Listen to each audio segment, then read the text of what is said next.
Groupe S Info, l'actualité sociale des entreprenants.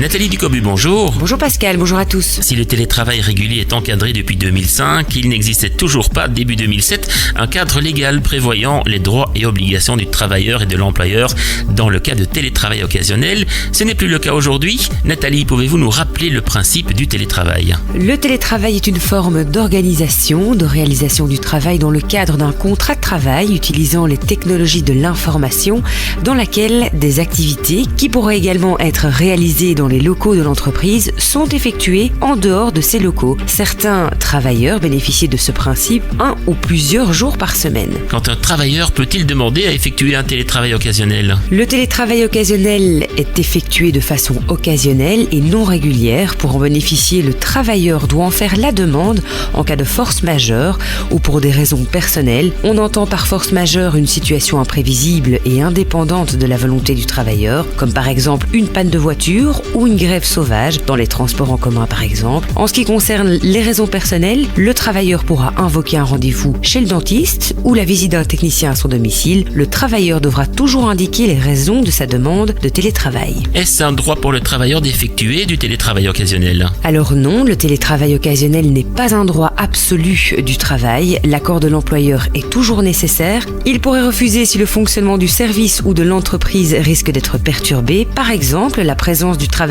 est requise à une réunion déjà prévue ou si le travailleur en fait un usage abusif.